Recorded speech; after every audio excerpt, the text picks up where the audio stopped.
From the Oklahoman's video studio, I'm Dave Morris. On this anniversary of 9/11, a lot of the nation and the world's eyes are turned to Washington, D.C., and as it turns out, that's where the Oklahoman's Chris Castile has returned to this week, and he joins us now via his phone or Skype or perhaps some sort of Google Hangout. I don't know, but it's good to see you, Chris.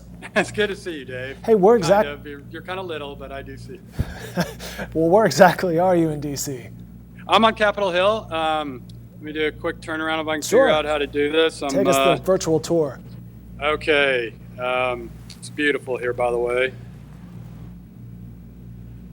Well, so I'm kind of behind some trees, but yeah, there's the dome, shining and beautiful as always. Switch over here to beautiful. The majesty of the U.S. Supreme Court.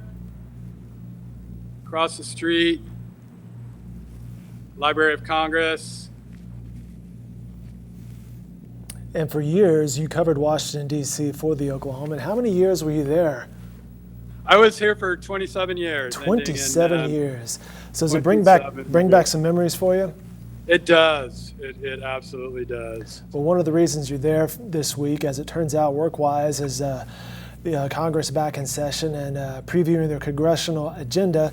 And if you picked up a copy of today's Oklahoman, Chris Castile, with two stories above the fold, including how the state chamber is back in Washington, D.C. on the 9/11 anniversary. 18 years ago, on September 11th, Senator Jim Inhofe was speaking to the state chamber, the state's business leaders, looking out a window across the street from me where I'm talking right now. Didn't see the plane hit the Pentagon, but saw the smoke from it. Wondered what was going on, and then the chamber people and the most of the delegation, of course, became. And I believe one of the chamber people you spoke with and referenced in your story is a man named Steve Hendrickson. He was in the U.S. Senate building that day. Right. He worked for Boeing. He was listening to Inhofe, had to slip away before the speech was over. He was supposed to go to Seattle. Went down to the basement. Was going to come outside, catch a cab. Saw a couple of Secret Service agents who grabbed Laura Bush, not the First Lady Laura Bush. I'm not sure what she was doing in the building, but literally had her by the arms and was lifted her up off her feet and were getting her out so fast. And he talked about that day, the aftermath of it. He stayed here until the first flight was allowed to leave Washington the weekend after 9/11, and he was on it. Well, as I mentioned, the State Chamber of Oklahoma there today, hearing about the congressional agenda. And what did they hear today, Chris? They heard a lot about things that could come up in the next few months in this pre-election year fall, where they're going to have to get a budget. They've kind of agreed on the parameters of the budget. Now they actually have to get the spending bills done. There'll be controversy over some social issues like abortion. There'll be, again, a controversy over the wall. There may be, some more movement towards impeachment. Might be some gun control. Might be a highway bill. So it could be a very busy fall. You captured some footage for us, and I'll toss to our producer, Paige Dillard, in the studio. We have some footage of Representative Frank Lucas talking about impeachment today. That said, the third topic, impeachment. And I say this respectfully because we have a bipartisan federal delegation now from Oklahoma. But that's a tough issue for the Democrats to deal with. I was here the last time we impeached the president. I watched the Senate acquit. It is just a tough process. And some would argue that was a big part of getting Bill Clinton reelected, was that process.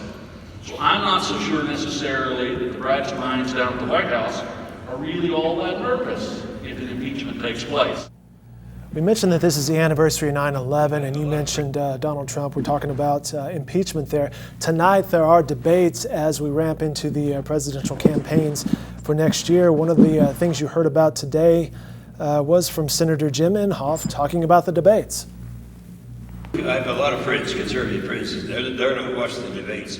I wouldn't miss one of their debates. I love watching their debates. I mean, they're competing. I don't know how many. It's down now to about 12 people, I think, the Democrats that are running for president.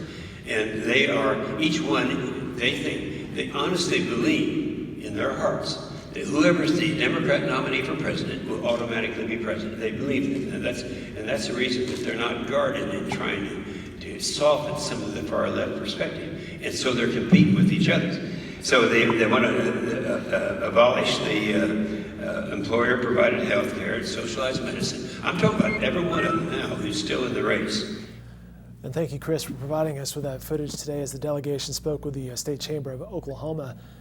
And Chris, what is sort of the vibe in D.C. on a day that's somber and remembering of 9/11, but looking ahead to all the various things involving a presidential election? Yeah, I mean, that's a good way of putting it, Dave. I mean, it's both. There have been a lot of speeches, a lot of moments of silence, remembrances about 9/11. At the same time, you've got, committees going full steam ahead. I think there was a House Judiciary Committee meeting today where more gun control legislation was passed.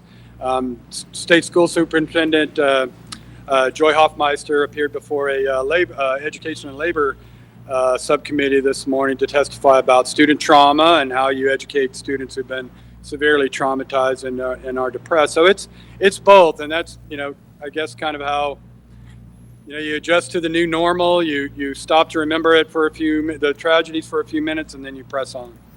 It's a story that you can find on Oklahoman.com. Chris was talking about that as State Superintendent Joy Hofmeister told the House subcommittee today, talking about a report in the state of Oklahoma's health of the students. Again, that's a story you can find on Oklahoman.com.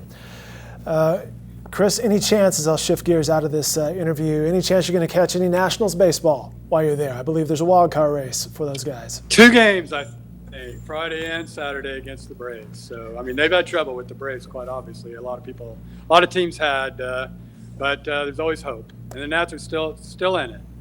Back on his own stomping grounds, Chris Castile. It's always good to catch up with you while you're in D.C. And, of course, you can follow his coverage back here in Oklahoma City every day in the Oklahoman and online at Oklahoman.com. Chris, enjoy your time and safe travels, sir. Thanks so much, Dave. Appreciate it.